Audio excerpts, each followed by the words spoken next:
Welcome back to the podcast, everybody. What's good? We're all back. We're all back. Welcome back, Three Nathaniel. amigos. I missed you guys. We missed you. Yeah, it's been multiple weeks of myself and one of you. It's but true. We haven't had Shake and Bake, producer Matt. We're back. We're back. You're a rake. And Bake and rake. Shake. That's You rake up the leaves that fall from our... that our doesn't bad work at all. answers. I was trying. Christian modesty. Nathaniel, put your clothes on. Speaking of rakes. Nice transition. Yeah. If you are listening on Spotify, Nathaniel's wearing a crop top right now. Wow. And What is a crop top? Is and that we've like- been That is- debating that whether or is not not it's true. okay. That is not true. Well, you'll have to go to YouTube to see. Is a crop top like the thing where your belly's there? Yeah. I think so. I think Okay. that's what That's it going to is. be an important piece. Okay. People are like, why are you guys talking about crop tops? Well, I'm glad you asked because Yes, we're going to be talking about what to wear to church or how to think about what we wear to church and Christian modesty and those types of things based on a question that came in. We also have a question on navigating Christian relationships in the dating phase and we talked about complementarianism and how that interacts with in a marriage. And the question is kind of, well, what about outside of a marriage? You know, is a girlfriend supposed to be submitting to a boyfriend and those things. And then we also have a question based on the book, The Man in the High Tower, which references Ecclesiastes. So cool. here we go. That's the agenda. That's the agenda. First thing to kick us off. Similarly to head coverings, there's a debate going around TikTok because an influencer posted a church outfit video wearing a crop top. It was you, wasn't it, Derek? It was me. I did that on. Derek's burner TikTok account. Sorry. Some were saying it was extremely disrespectful to wear clothes like that to church, while others argued in her defense, saying that it doesn't matter how you come to God's house. He's just glad you're there. Seeing as our church is pretty casual, I would be interested to hear your opinions on modesty / how much we should be dressing up for church. Does it really matter what we wear? Do fancy clothes encourage pride? What modesty rules should we, especially as women, abide by? Is this person? I can't remember. Is this? I don't know if there's a reference whether there's a male or female. Okay. There's kind of three questions going on here. There's a question of modesty, which is a category. There's also a question here about coming to church and should you dress up as a sign of respect? And then there's a third question. They kind of say, do fancy clothes encourage pride? So I guess that's part of the other question. So jump all, go for it. You're the one in the crop top, Nathaniel. So Yeah. why don't Okay. you- I'll justify my crop top right now. Just to clarify, I'm not wearing a crop top. I should put like in the thumbnail, just Nathaniel and AI now it is. It's okay. I'll give you 6-pack abs. That's the trade-off. Classic. Maybe it would be helpful just to read a couple of passages and then explain them. Sure. I think there are others, but I'll just start with these two. One is 1 Timothy 2, which we just seemingly can't get out of. And then the other is, actually, I forgot where I copied and pasted it from. I think it's 1 Peter 3 or 4. I think it's Probably. 3. Okay. If Likewise. it's about adorning. Yes. Yes, They're pretty similar. Likewise, also that women should adorn themselves in respectable apparel. We'll talk about what that word means. It's an interesting Greek word. With modesty and self-control, not with braided hair, gold or pearls or costly attire, but with what is proper for women who profess godliness. That is with good works. Next passage in 1 Peter. Do not let your adorning be external, the braiding of hair and the putting on of gold jewelry or the clothing you wear, but let your adorning be the hidden person of the heart with the imperishable beauty of a gentle and quiet spirit, which is in God's sight is very precious. So just kind of to take away two general principles and then maybe we get more specific.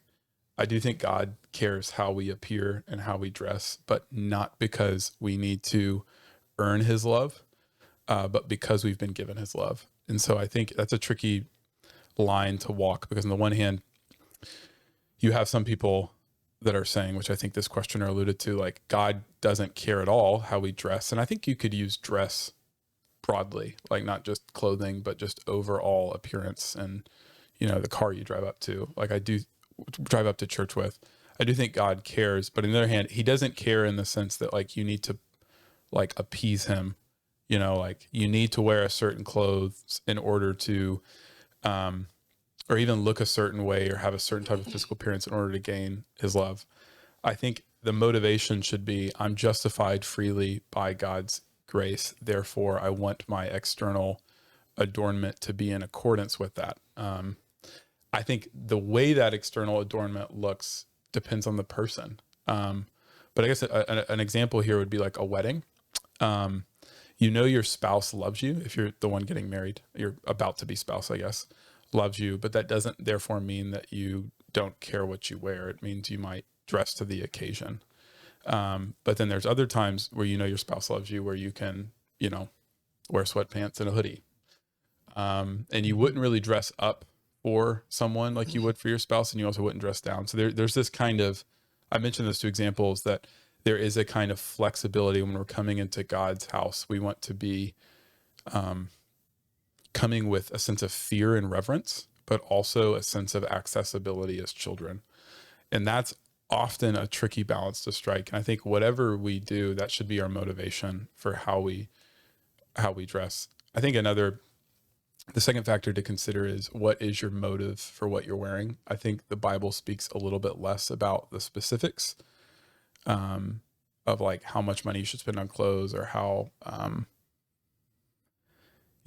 what's permissible and what isn't permissible. What it's more clear on is you should be spending far more time preparing yourself internally, your heart, for worship than you are externally. And even as you're deciding what to put on externally, I think you do have to ask, like, do I have faulty motives? Like, am I trying to show here's just a couple faulty motives.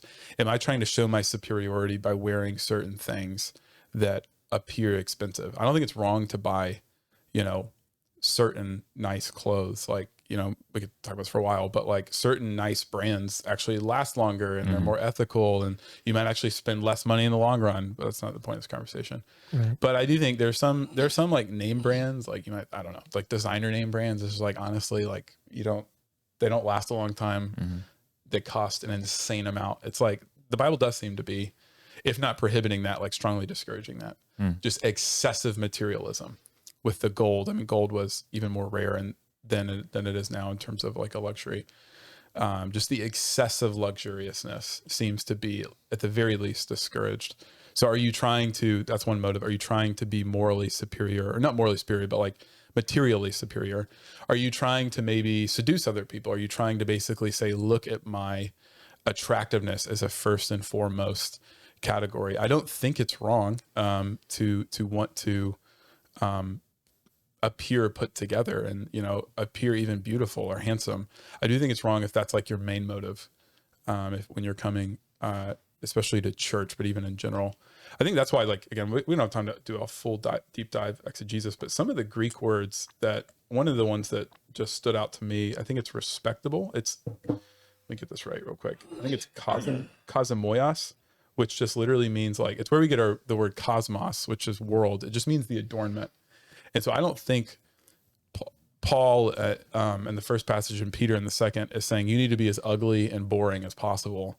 I think sometimes when we say the word modest, we think like you need to wear a jean skirt and like the most basic Walmart brand clothing. I mean, if you want to do burlap sack. All beige. Yeah, beige, everything. Which is kind of in, but go ahead. Yeah. It is kind of him. It's I think what he's saying is like, put like effort and intentionality into what you wear, but don't let it be ultimate. Like, I think there is actually a wisdom and beauty, like in being, you know, intentional about what you wear.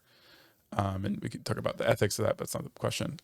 But then again, I think he's mostly concerned with the heart motive and how you should be far more concerned about, you know, preparing your heart. Last comment I'll make is, I often hear people, including myself, say like, I need to get ready for church. I don't know if you guys have, that's a very common, and 99.9% of the time, what people mean is like, I need to put on makeup, or I need to put on a nicer tie, or like iron my shirt. And I find that ironic, because I think one of the main things that both of these authors are getting at is we need to spend far more time getting ready for church internally, like preparing our hearts for what we're about to do, spending time in prayer. like I've often found myself even, and I know a lot of other people are the same, like I don't need to read scripture on Sunday morning before church because I'm going to get that, and I'm not saying if you don't read scripture on Sunday morning, you're going to hell or something like that. I'm just saying it actually means we need to be preparing our hearts more. Like we're taking the Lord's Supper today. Let's discern the body, like let me really prepare in advance to think through the sins that I need to confess when I do. And so all that to say, the main point is spend a lot more time preparing your heart and reflecting if you're able than you are even your appearance. But at the same time, we do need to be intentional about how we appear, and God does care about how we appear, but not to gain his approval, but because we've been given his approval. Yeah, so good. And I would just want to double down on the reality of the importance of the preparation of the heart, because there are so many passages of scripture that I think allude to that. Certainly as we're talking about not just entering into the presence of God, but really even all of life. Like in the Sermon on the Mount, Jesus says that it's actually the pagans that are going to be more worried about what to wear, what to put on, and that as those who trust God, who clothes the lilies of the fields and provides for the birds of the skies, that just shouldn't be our main concern, because we're going to trust that God is going to give us everything we need for that. And to one of the things that you mentioned already, Nathaniel, I think if what we're really focused on as we're thinking about getting ready to come to church, because that's specifically what this question asker is posing. And that's specifically what, at least in 1 Timothy 2, Paul's talking about. Right. And 1 Peter 3, right? Yeah. Like in many respects too, like if you're trying to draw attention to yourself, you're missing the whole point, right? Like you're not going to church to try to make much of yourself. Because, like, to put this in spiritual terms, let's use the story that Jesus tells about the tax collector and the Pharisee who come to church together, right? One of them comes right up next to the altar and is basically appealing to just how good they are internally, right? I fast twice a week and I tithe this much, and I'm so glad that I'm not like that sinner over there. And the tax collector who stands at a distance and beats his chest and says, Lord, have mercy upon me, a sinner, that's the one that goes home justified. And to kind of put that passage right up next to these passages on adorning, like what's the point of whether it's the idea of like dressing immodestly, or even like trying to dress super fancy? Like, is the goal in either one of those things trying to draw attention to yourself? And oftentimes I think that if you search your heart, the answer would be, well, yeah, actually it is. Then don't do that. I think wisdom would actually say, don't do that, because again, the point in whatever it is that you wear in going to church is to, again, to be respectful, to be modest, as both Paul and Peter are talking about. But again, the real focus needs to be on the heart behind coming to church with preparation, with thoughtfulness, with an awareness of God's presence. Again, it's in essence, another just simple way of saying this is you're not central. Yeah. And what you wear shouldn't be central. So if you're spending so much time, if you're spending more time in front of your closet or in front of the mirror than you are preparing your heart to come to church, something's out of order there. Yeah. That might be the simple way of just thinking about it. Now, I would also say, and I think that, the passages that you read, Nathaniel, were focused on women's appearance. But just to make sure we're not overly focusing on that reality, the same thing would go for men, right? Like if you're wearing a shirt that's trying to make you look super jacked so that, again, you can draw people's attention, girls' attention to yourself, or, if you're trying to dress to, in some way, shape, or form, put yourself on display, whether you're a man or a woman, you're missing the point. Yeah. And I think again, maybe just another passage of scripture that I think about that again, Jesus really focuses on. I think it's Matthew 15, he quotes Isaiah 29, and he says, this generation, and especially the Pharisees, Isaiah the prophet spoke well of them when he said, these people honor me with their lips and their external kind of ritualistic going through the motions, but their hearts are far from me. Their worship is made up only of rules taught by men. And we can fall into that category too, to the latter part of this this person's question of like, do you have to dress up all the time to go to church? And I think the clear answer there should be no. Like, again, be thoughtful, be respectful, don't just, always want to look slovenly, come with modesty, come with thoughtfulness. But like, again, if your main goal is like, well, if I look put together on the outside, people are going to think I'm put together on the inside. Like, our theology ought to be better than that, right? Like, no matter what I wear on the outside, I know that I still need to walk on my knees all the time in terms of repentance. And I think that maybe in past generations, not to in any way, shape, or form try to say like, churches that have more casual dress codes are better than churches that have more formal dress codes. That's not what I'm saying at all. But I think that there are moments, I have at least been to churches in the past and even in my upbringing where I think dressing up was a sign of pretense, just to be honest. Again, not for everybody, but for a lot of people, it was just, I want to appear like I have everything in life put together.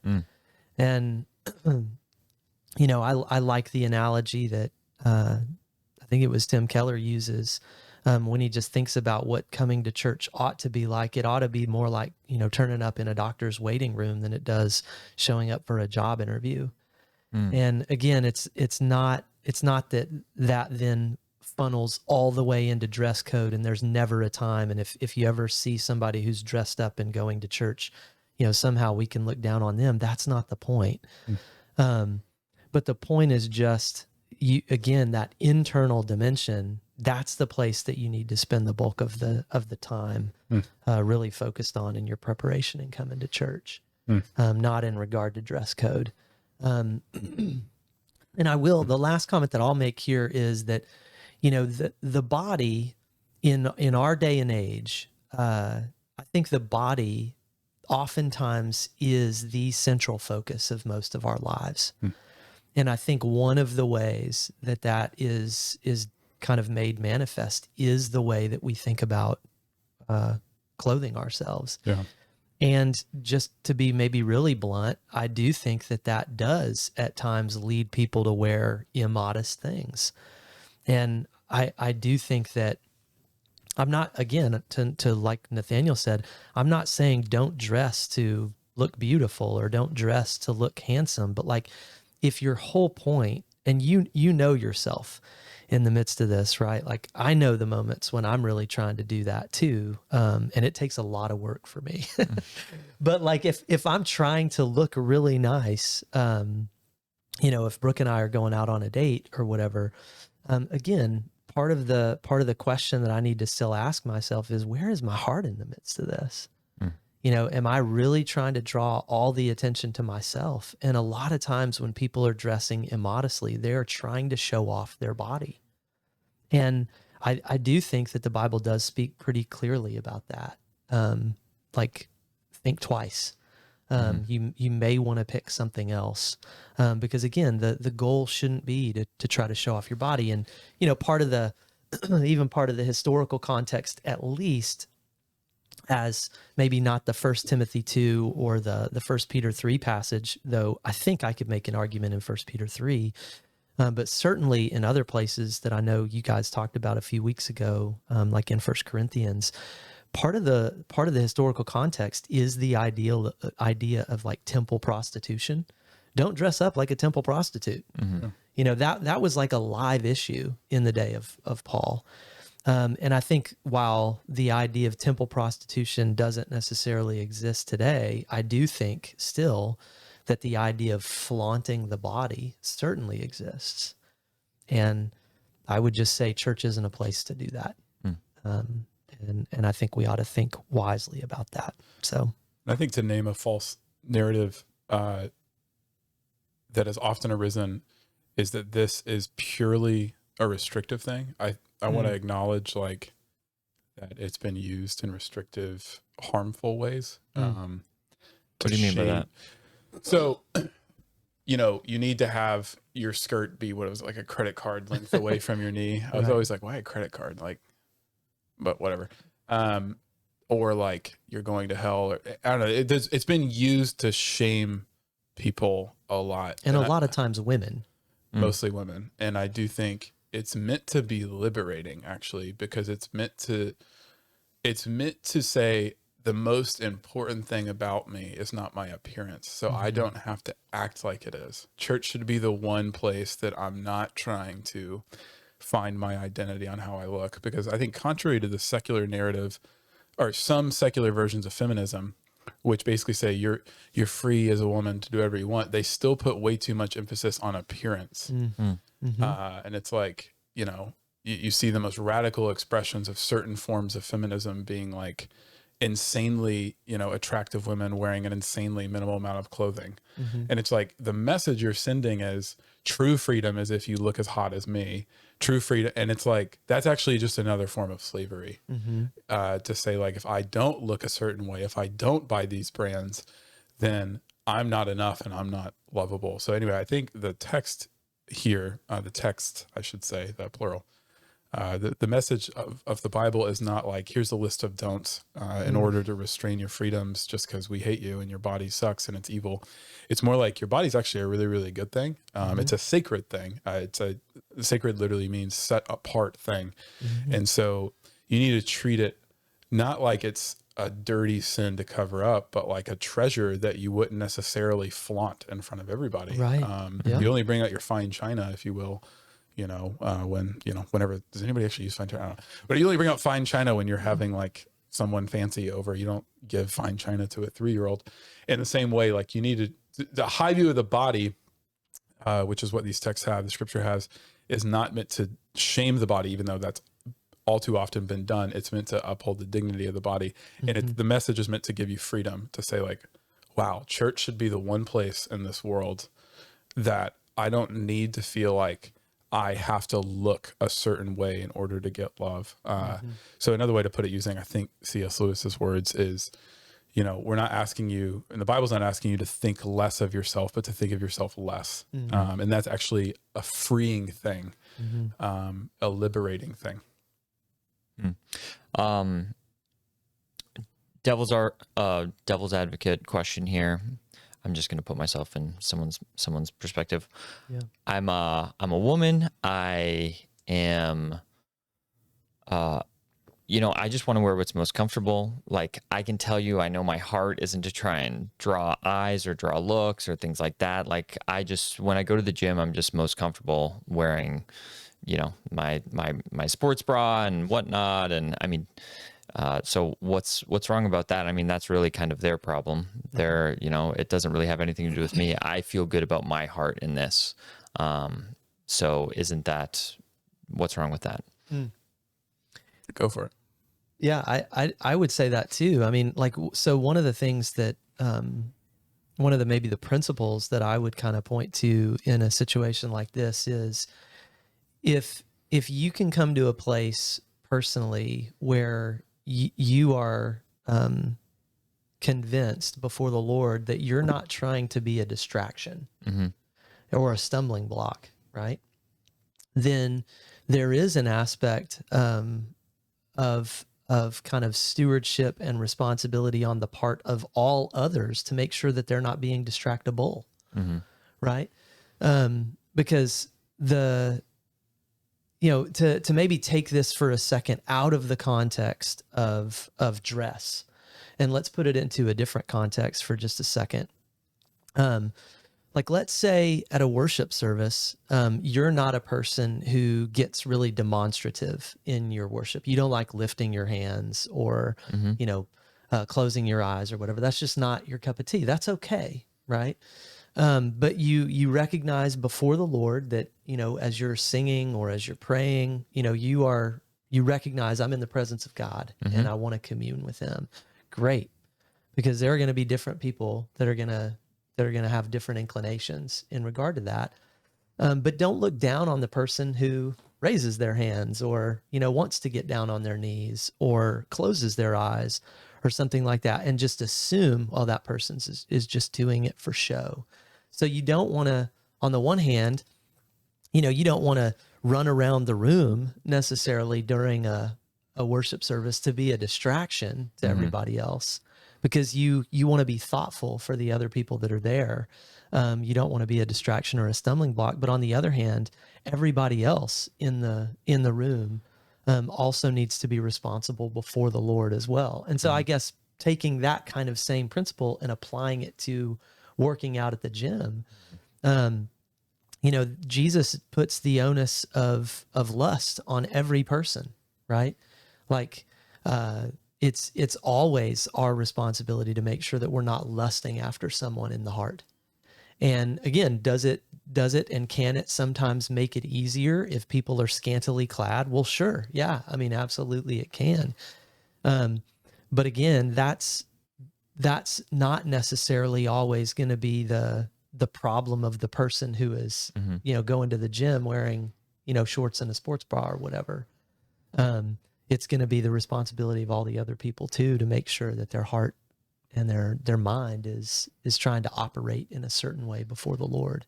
So that's the way that I think about it. Yeah, I would just add most of the commandments are to church. So like, obviously, like if you're going to the beach, that your attire is going to be very different. And there's levels of appropriateness there that would be a very different scale than, a job interview, but definitely even church.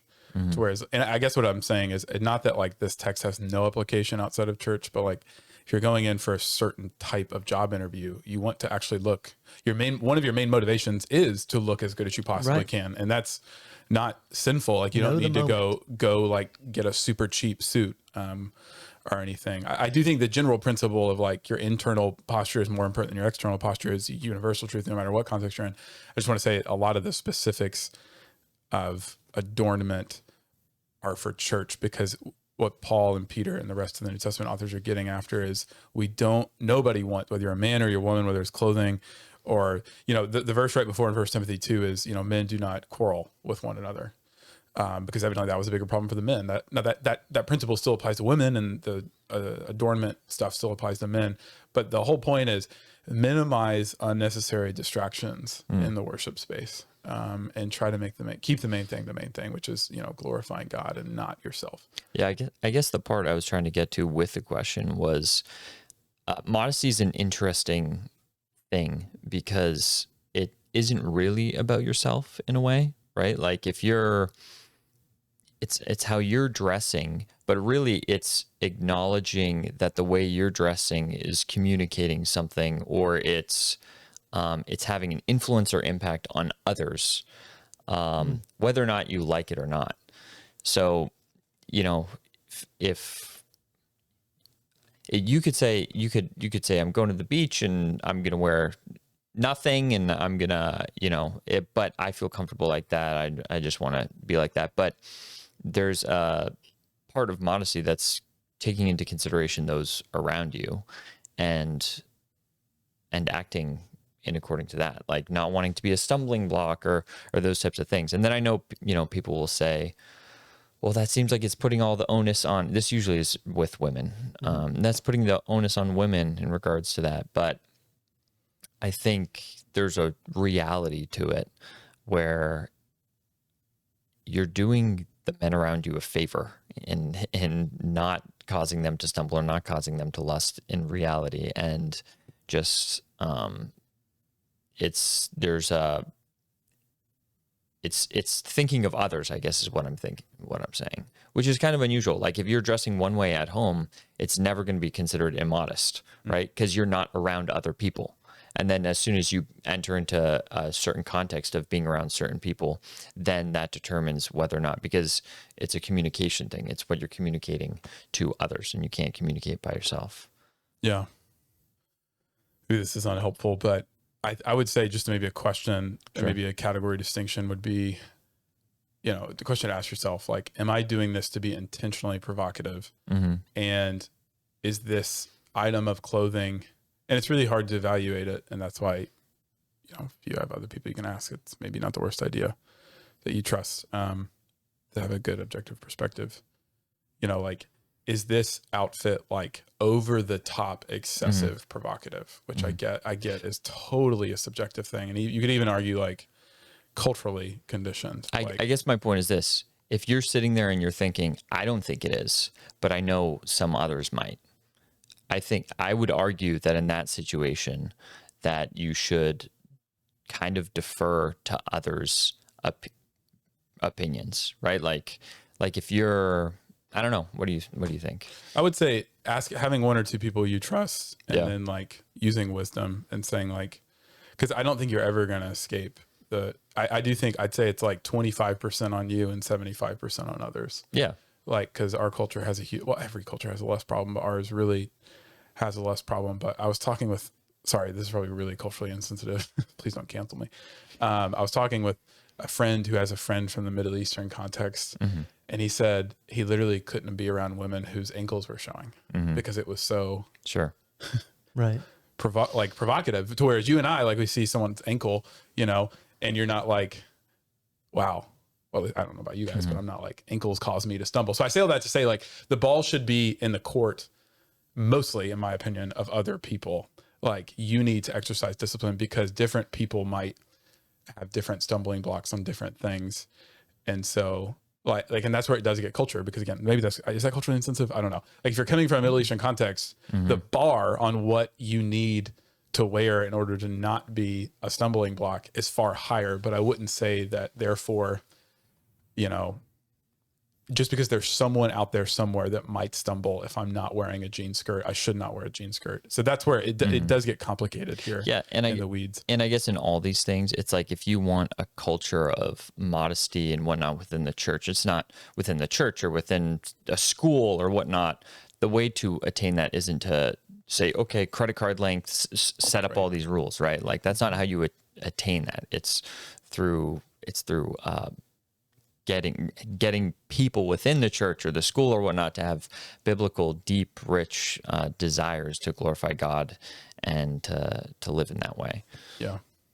Yeah, and I think that, again, the issue, at least from the teachings of Jesus, I think the clear teaching is that the issue here is always the heart, right? It's not rules.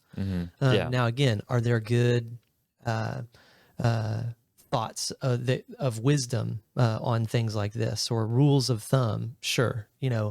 There can be principles that you can derive and stuff like that. But the bottom line is, like, even in the teaching of Jesus, when in Matthew 5, he's talking about lust from the heart, the solution, even like when we did the series on the Sermon on the Mount, I talked a little bit about this the Sunday that I did this passage, so I won't rehearse all this, but like, when Jesus gives the solution of like, you have to deal severely with your sin, so gouge out your eye or cut off your hand if it's causing you to stumble.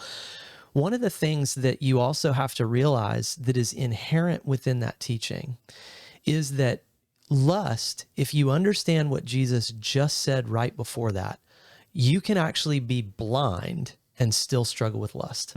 You can be handless and still struggle with lust, because lust is an issue in the heart, right? So like, it doesn't matter what a person wears, like whatever context, right? Whatever culture, it doesn't matter what a person wears. The issue is the objectification of another human being from the heart, or the internal heart desire of a human being saying, I want to be objectified, therefore I'm going to dress a certain way, right?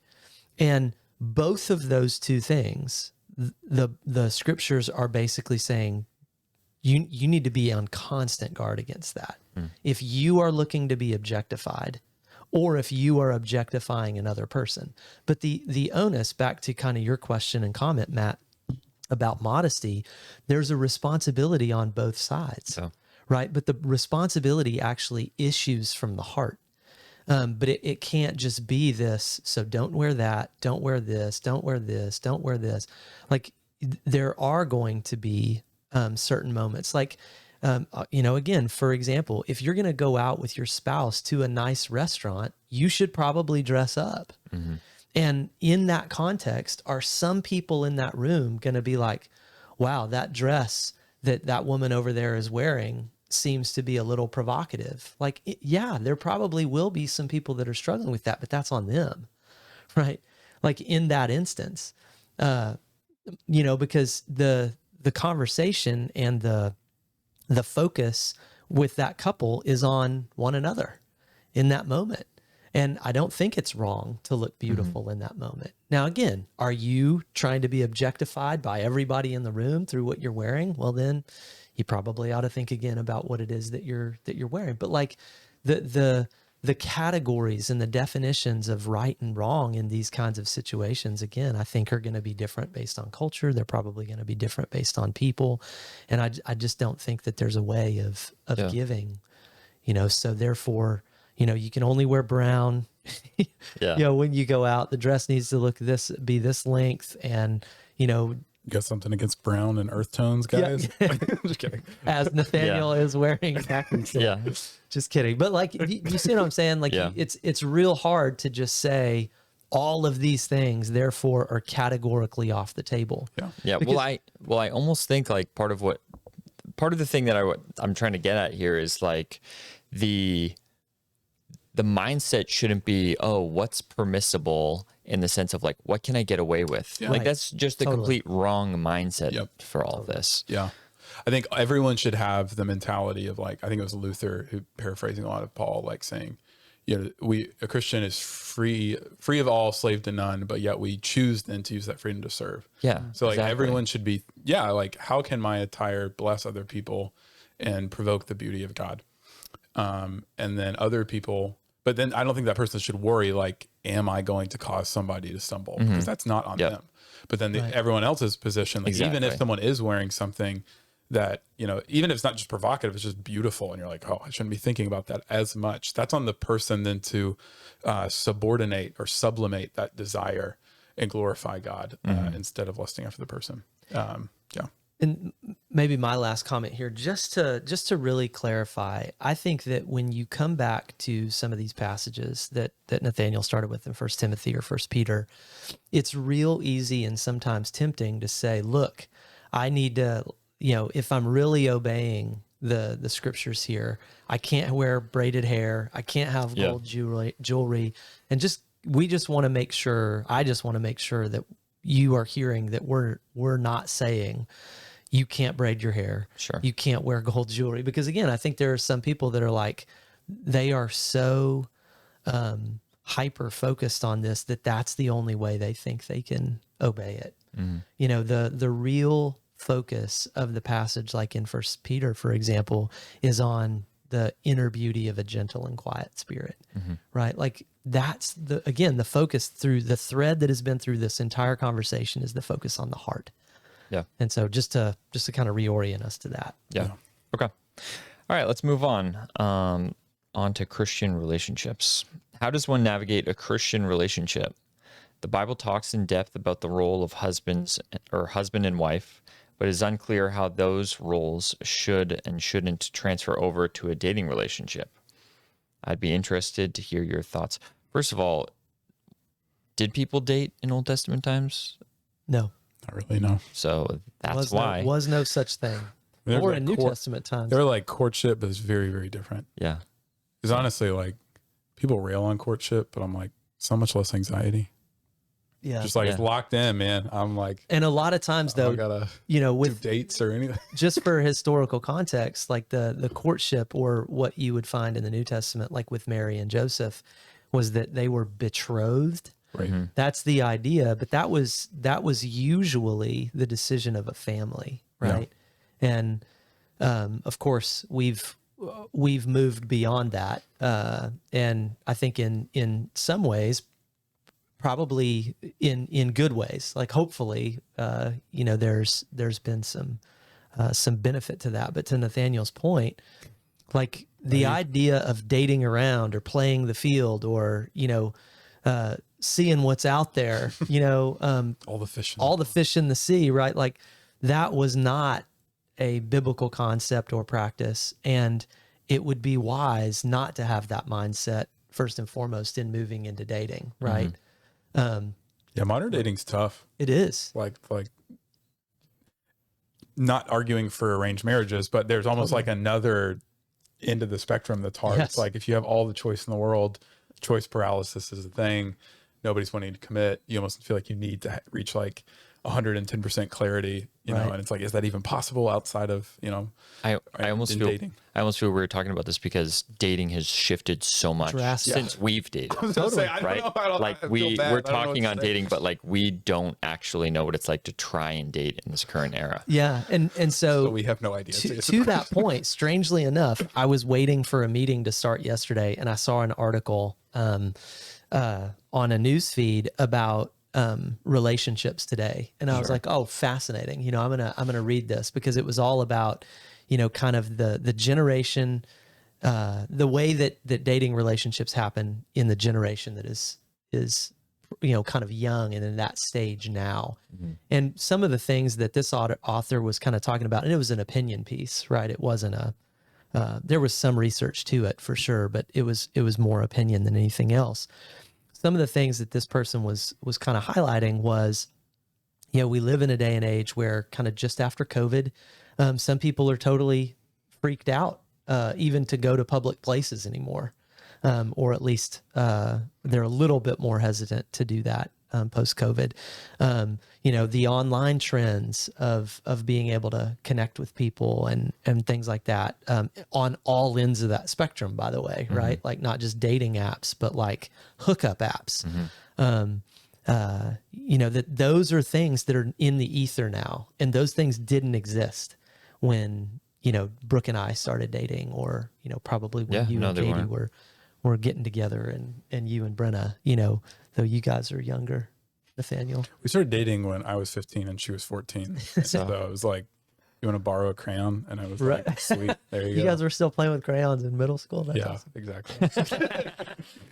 But all that to say, like one of the things that I do think is, again, maybe a present day trend that was mentioned at least in this article yesterday that I would say, be on guard against this, like be more selective, was like this author was talking about what she called situationships, and that basically you would just trade partners, romantic partners based on the situation that you were in, based on life circumstance. It was almost like, the way that this wasn't her analogy, but the way that I kind of, was understanding what she was talking about was it was almost like the idea of like trading up baseball cards. Like when I was a kid, it's like, I've got this baseball card, but if something better comes along and somebody else actually wants this thing, or if I can even discard this to get that, I'll do it. And I do think that a lot of times, and people make those decisions present day in relationships for any number of reasons, whether it's how much money the other person makes, how old that person is, how good they look, like beware of those things. Again, if those are your motives, your main motives and priorities in relationships, I would just say you've got some things backwards. And so like maybe a starting point as I think about just the general question, how do you do Christian relationships? I would say, here's the very clear principle, and then we can get into maybe some more specifics.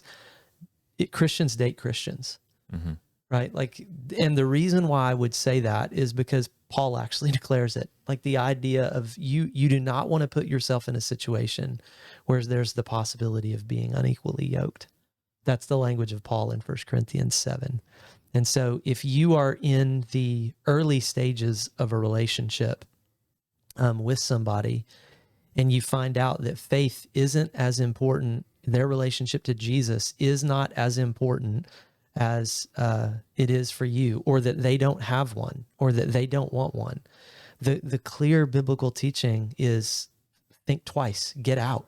Would you say, if just add a caveat there, if they are open to faith, maybe don't get out, but like slow down? I would definitely say like at least, drive with both feet on both pedals. Sure. But if they're like, for I've never heard demonstration. about Jesus before and I would totally love to come to church with you, would you still say get up? I would say slow way down for Yellow sure. light, not a red light. Yeah, but I would say like if you're at the point where they're kind of like,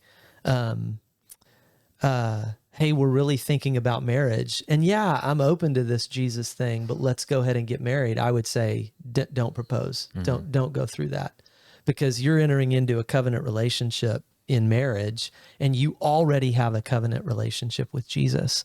And until that person that you're interested in is prepared, ready, submitting to that covenant relationship with Jesus, again, I would just say the clear biblical teaching is don't be unequally yoked. Another clear biblical teaching, you shouldn't have sex before marriage. Thank you. Or That live. is another really good I feel one. like these are so obvious that But they certainly need to be said today, right? they do. Don't live with someone before you're married. Those are surprisingly seen as optional teachings of Scripture. They're not.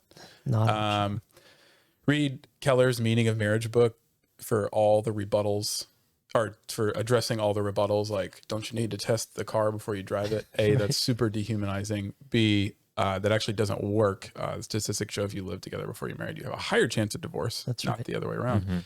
And C, if you're basing your relationship purely based on physical, or at least mostly on physical affection, and your line of thinking is, I can't exercise enough discipline to wait till marriage, you're probably not going to gain a supernatural level of discipline post-marriage. I think that's one of the biggest myths I've seen.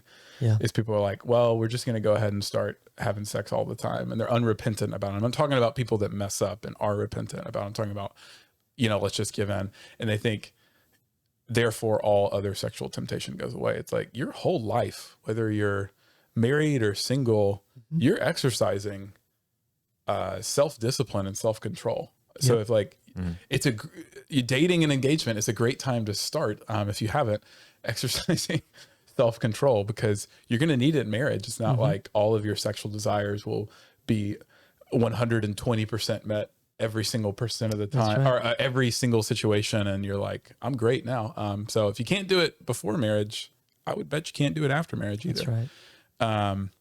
And if you're justifying sexual sin before marriage, you're going to justify it after, chances are. Also, something that is almost going to sound humorous, but I'll say it. You should only date one person at a time. I had a friend that evidently polyamorous dating is becoming more popular. I have a single friend that was an hour into a date. I'm sorry, we're joking around with them. When you say you're saying like dating. They were like, because a very serious relationship with another human being, and we're dating other people. And they were like, I just want you to know this is going great, but I actually am.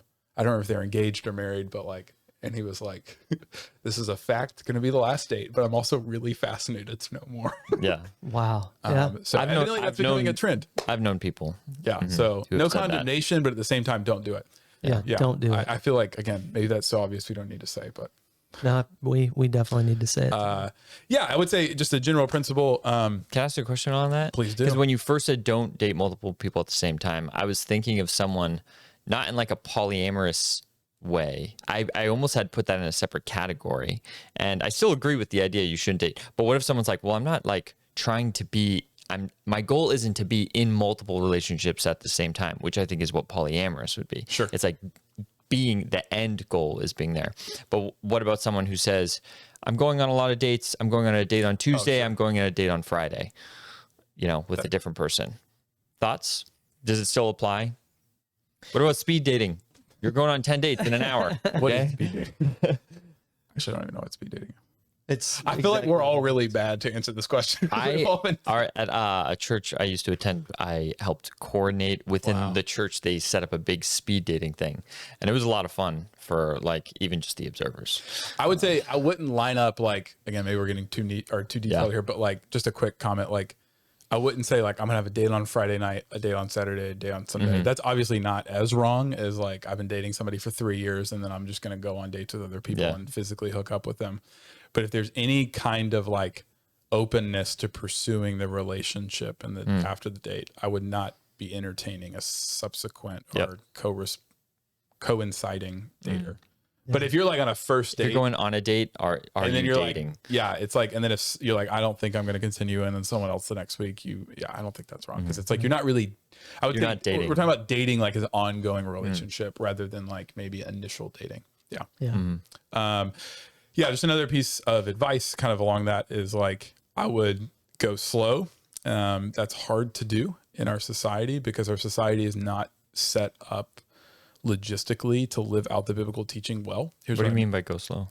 I mean, like physically go slow, but also emotionally go slow. Like you want to try to have in harmony your legal status, your emotional status, your spiritual status, and your physical status with somebody. So tangibly, what that means is like, you don't want to go too far physically before you've gone far emotionally. You don't also want to go too far emotionally before meaning like you probably shouldn't be sharing the deepest, most intricate parts of your soul and your past with somebody on date 2, because it's more of a wisdom thing than that's like a sin thing. Because then if you break up, because there's no guarantee, unlike friendships don't end. Like if you and I are friends, Matt, we don't have a breakup, formally. There's not this exclusive commitment friendship. So like our friendship is going to last more than Forever.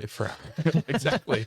But like with dating, it's an exclusive type of relationship where like I'm only dating you, or at least hopefully. Can I ask a question where on it's that? like you want to have wisdom to know how much to reveal. Yeah. On the a caveat there, would you say though that you should be like real upfront and quick with like your values and value system? Oh, sure. Yeah. Yeah. Right. Yeah. Yeah. Like when you say absolutely. slow, you don't mean like, I don't mean like tell them you're a Christian on date 8, but like, yeah, I wouldn't tell them like all of your traumatic stuff in your past on like date 2, and it's just to say like, if you're not, what I meant by the society piece, especially if you date young, the way our society's even set up with weddings, like weddings take like a long time to plan. And usually engagements are there for 9 months. And I don't think it's any secret that it's hard to be physically and sexually pure for a longer period of time than it is a shorter period of time. So usually most people are dating for, especially if you start dating young, like we dated for 6 years before we got married. And I got married at 21. The society was rigged against me in the sense that like, I don't think that a human being is designed to be exclusively dating someone pre-marriage for 6 years. I don't think it's wrong to do that. I just think it's difficult to do it well. yeah, I got married at Not 23. impossible. I got married at 22, and Brooke and I dated for 7 years. 21, 22, 23. Let's go. And so that's all to say, just be wise. Another tip to do that well is date in community, not polyamorous, but like have people around you a lot. It makes it so much easier. Yeah, do stuff with others. Yeah. That honestly, if I wasn't a Christian, I would still say that, because like it just takes a lot of pressure off of you. Because when you're married, I mean, I probably feel like I can speak for you guys too, but like my sense is like it's a lot easier to even be married in community. Like you're doing life alongside other couples. And I think dating couples and married couples get into a lot of trouble when they have no friends, meaning like they have no couple friends. Or they don't have friends that know both of them well. And so like you want to set those patterns of community. And then last kind of general piece of advice, you should both be involved in a church. Again, that's maybe so obvious it doesn't need to be said. Ideally the same church, although of course there are, limitations, like someone might be working at another church or you might be long distance. But if possible, try to be at the same church, especially if you're more serious dating, because you want to have not just a community in general, but a Christian community. You want to have like ideally mentors, like people that can give you specific advice, people that can hold you accountable. I would recommend, if we're getting really specific, like each person has a mentor, and each person, the couple, it can be the same people, has like another couple that's older. If you really want to do this well, that's what I would recommend. And like ask around. I'm sure there are plenty of people, I'm assuming this person's in our church, ask people around. Like I know plenty of older couples that would just love to, again, it's not like 900 lessons for how to date well, but just like doing life. That's what Brennan and I found the most helpful, is just being around older, wiser couples, like being like, oh, we don't need to sweat the small stuff. Or actually we do need to sweat this thing that we're totally minimizing. Be in Christian community. Yeah. The other thing that I would say, just in thinking about principles, general rules of thumb here, like, because you kind of went all the way up through serious relationship. I would actually say with regard to church attendance and membership, even when you get married, you need to be at the same church. And like, I again, maybe that seems pretty obvious, but the reason that I say that is because it's real hard if there are difficulties within your marriage. It's real hard for two different churches to hold a couple accountable. Yep. Because they're going to view things differently. It's a lot easier when one set of elders or leaders, has their eye on the relationship on the whole.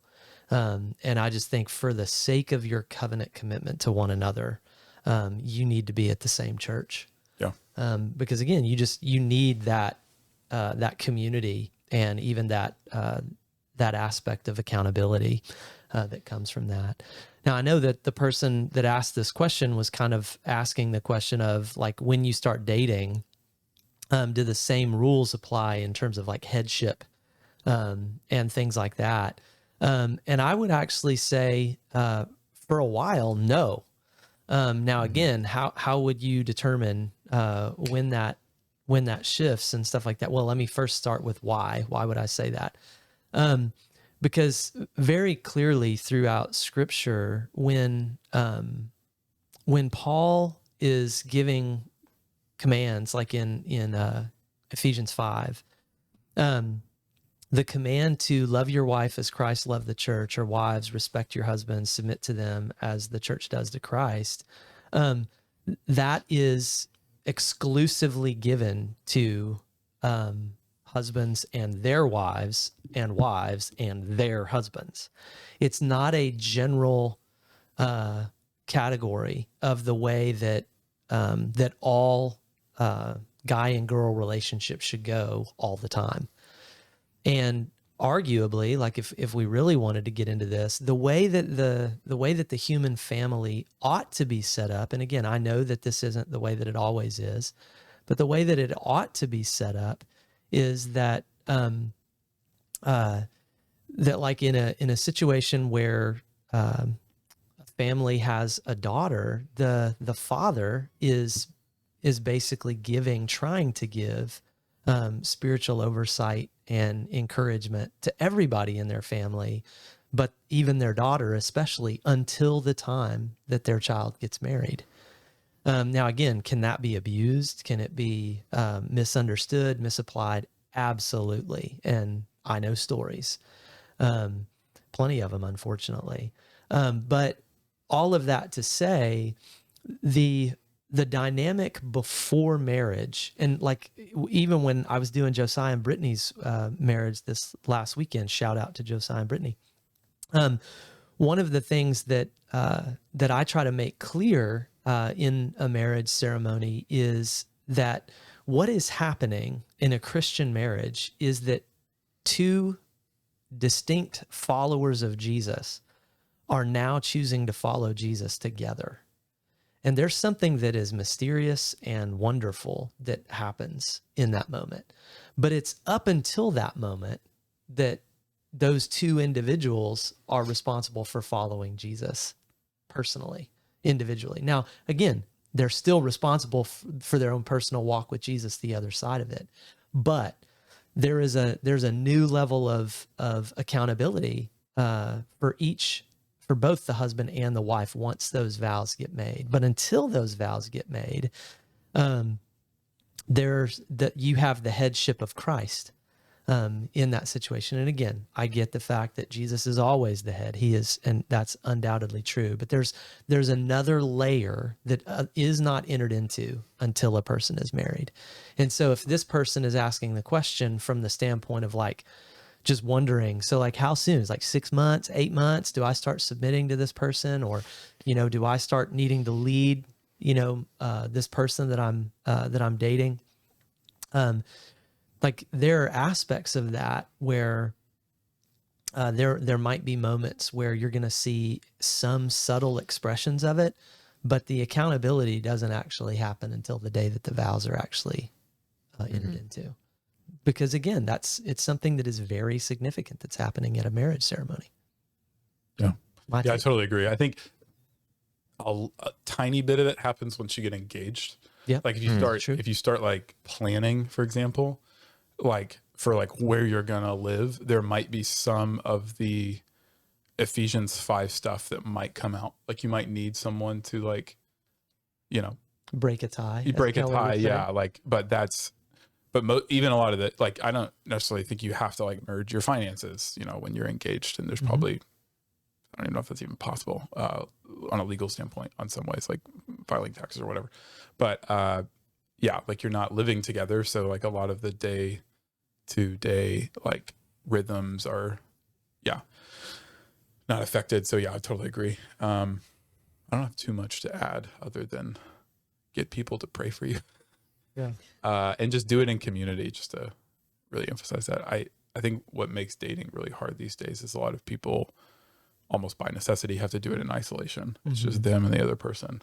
And they actually pursue that in isolation a lot of times, right? Right. And it's a lot of times that's when, you know, when you're isolated, that's when the devil wants to pick you off in any way, whether it's through temptation or, you know, beginning to kind of pull away from church community and things like that. Oh, it's, you know, it's so much easier to go out for brunch on Sunday morning with this person that I'm dating than it is to turn up to church. Yeah. But, Look at you know, where they're taking you. I don't know if this is what this person is asking. So maybe I'm getting off here, but like, if you're wondering, should I marry this person?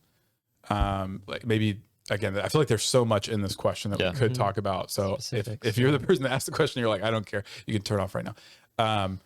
But I would say, so kind of what you're saying, like, are they pulling you closer to Christ? Like, let me start over.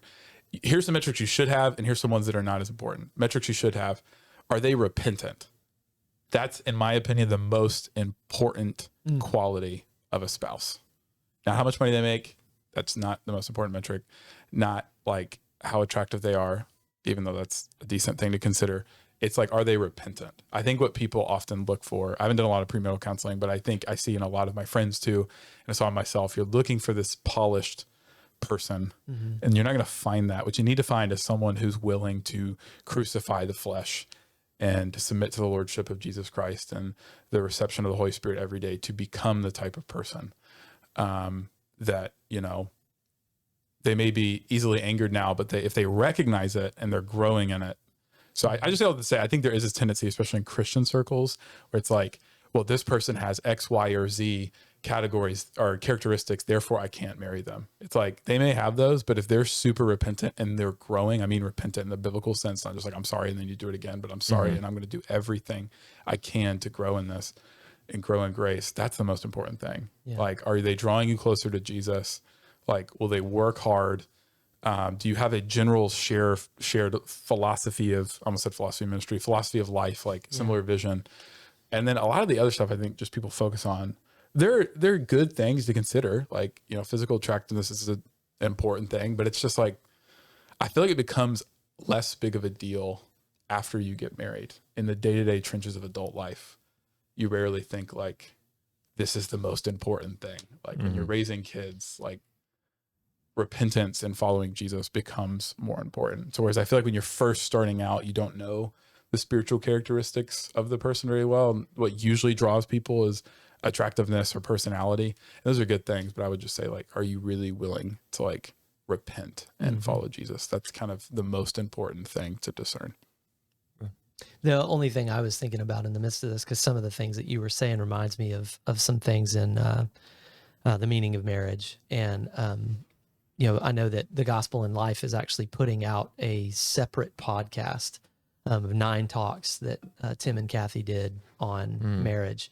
And we should probably just link that we can in the notes because it's just really good. It's by far some of the best. And it talks about some of these things, especially about early on in the series. They talk about the idea of having a shared philosophy of life. Is that other person, are you both committed to believing in the process of sanctification in the life of the other person and walking with the other person in that? Because that's going to be the most crucial thing. Are you both seeking Jesus? Do you both see who the other person can be when Jesus really has that other person close to them? And that I think is going to be the most crucial need in a relationship. And if you have that in the early days, and you have evidence of that in the early days, it's going to be good. It's going to be hard still, but it's going to be good. Finances are not ultimate. That's the one I see most commonly. It's like, well, unless you have Earning potential. Yeah, if you don't have a 6-figure job, then you're out. It's like, well, Mary shouldn't have married Joseph then, if that was the case. Like, there's, I don't see that anywhere. I mean, you see a clear requirement. You need to provide for your family, and you need to marry somebody who's willing to do whatever it takes to provide. But at the same time, you don't need to wait around for somebody to be able to buy you like a Lambo. Yeah. And guarantee, because I say all that to say, like, I think we all know plenty of people who don't have a lot of money and their marriages is great. Yeah. Because there's something about being on the lower end of income. Like, we had a lot of people tell us, for example, don't get married. And we both got married while we were still students. And we started out, on you're buying great value, a lot of great value at Walmart kind of stuff. And I actually think it was great. So I have to tell people the opposite. I'm like, start out when you're poor, because then it usually only gets better. And yeah, it's like, if you can focus on the non-monetary things, then when the money comes, you're like, sweet, our marriage isn't built on a lie or false foundation. But whereas I know a lot of couples that have a lot of money, but you guys do too. And it's like, maybe priorities aren't all there. So anyway, maybe we're going down too much rabbit trail, but I just wanted to highlight that, if that's partially what the person was getting at with how do you date? Right. How do you discern when to take dating to engagement? When I was prepping for this morning in the shower, I just had I just YouTube. I'm like Christian dating. And I'm just like seeing different people's YouTube in the perspectives, shower. or like, oh yeah. I mean audio. I have audio. I have YouTube Premium, so Does that keep your so that means you can waterproof? close. That means you can close the thing and just listen to it. Like, nice. I was like, So- does YouTube Premium make your phone work? No. But someone asked a question on a podcast, and they said, okay, what if you're not attracted to someone? Should you pursue them in a relationship? And the person, it was actually Matt Chandler, who's a Baptist pastor in Dallas, I think, Texas, Texas. So he, Go Texas. Where God reigns. he gave an answer which I thought was wise, which was like, if you're not attracted to them, don't pursue them in like a dating relationship, but you should probably, like, if they're this godly, wonderful person, like pursue them in a friend capacity and pursue that relationship, and then you can see if it blossoms into something. But he said, like, you don't have to approach them and be like, I want us to pursue this romantically if you're not feeling it. And he's like, but you can start at friendship. Is there anything to be said about friendships and friendships blossoming into romance? One thing I've noticed is I've seen repeatedly this thing where like women don't like this guy, and the guy just like pursues them over and pursues relentlessly, and then eventually seen that woman like fall in love with that man. I don't know what it is. Maybe this is analogy which isn't true to life, He but got out of the friend zone. I've seen men break through the friend zone. Didn't you break because of- through the friend zone, Derek? No, it was more. No, that wasn't. It was an issue just that Brooke's mom for a while just really didn't like me. Oh, But that's okay. all right. So you broke through the mother-in-law zone. Yeah. Classic. It's a different issue. The mother-in-law. I don't know. Is there anything to be said about friend zone or friendship or those things blossoming? Also, I'm planning to just punt the Ecclesiastes thing, so we'll end on this. What do you think? Sorry, I thought you said you got out of the friend zone. No, Yeah, to echo the Keller stuff, he makes some kind of a comment like, most people when they're looking for a spouse, they walk into a room and they immediately write off like 80-90% of the people purely based on looks, because it's obviously the first thing you see. Because if I'm meeting you for the first time, I can't tell you, are you a repentant person or not? Sure. The first thing I see is your face, I'd agree, Matt Chandler. Be open to it down the road. Don't close doors, I guess is what Keller would say. Yeah. If you're looking to date somebody. And specifically what he means is don't close doors just because you're not up front physically attracted to that person. Yeah. Right. But yeah, I would agree with that. At the same time, you should probably have some element of physical attraction before you marry somebody. Yeah. But I wouldn't say it needs to be like I don't know. It's Well, not it the number shouldn't one be the priority. Right. Yeah. You don't have to think like you are the most attractive person ever. I feel like there is this kind of, there's all these like false myths. Like I'll just give one. sorry, I'm going like my pet peeves. I was once told by a great Christian person in, I think, a youth group or something. It was when I was young, like, you need to make a list of what you want from your future spouse and don't settle because God has like your perfect soulmate. That's just not true. Britta was far better than all the list I made. But also, Well done, Nathaniel. I thought you were going to say something else. That, you know, those YouTube influencers they're there to inspire you. They say, I saw one where they said you need to make a list of who that person is and then become that list. oh, yeah, that too. Yeah, that's where you were going. I just seen people do like, well, I don't want to marry somebody that has like a beard, or like, I don't know, just like very, maybe this is so offensive, superficial. just like very superficial and niche. It's like, okay, like you gotta, I think that's what Keller's point is. Right. Like it's like, I need to marry somebody of a certain like clothing type, or I don't know. It's just like, hold those things loosely. They're not wrong to hold, but don't write off 80% of people in the room based on physical appearance. Yeah. Yeah. All these things take discernment and wisdom. And even when we're just talking about dating generically, it's like there's really the things have been showing within surveys and statistics lately that, you know, it seems like now some people have a lot more options and then some people are a lot more isolated. So it's like these things you can't even have certain principles or rules that apply to everyone because how they're going to need to approach this is different. And speaking of which, I was in men's Bible study and someone met their wife through Reddit, which I was blown away. If you read it. Yeah. I thought like Reddit accounts were like I anonymous. know who that is. Yeah. Yeah. Yeah. And I was like, this is a thing. So that was even wild. That was wild to me, but It's powerful. yeah. Get on Reddit. No, don't get on Reddit. So the Stay moral on of the Reddit. story, if you All right. try hard enough on Reddit, you will find yourself. I'm just kidding. All right. I think that's it. That's it. That's Let's it end for on me. that. I don't want to squeeze in another question here. Fair. So sorry if you're hanging around waiting for Ecclesiastes. Next time. We'll get it in next time for sure. And thank you for sticking with us. This is the Ask Us Anything podcast here at Center Grace Church. Come worship with us here in Beverly at 10:15 is the service. There's Sunday. We're not doing Sunday school in the summer, but there is A book discussion book. at 9 o'clock. 9 o'clock. Habits Which of the Matt's Household leading, right? this week. Yeah. Pending confirmation from my wife, but yes. That's how you date well, guys. And You get confirmations on the internet. yep. But you can't back out of. Yeah. We'll see you this week. Peace. Peace. Peace.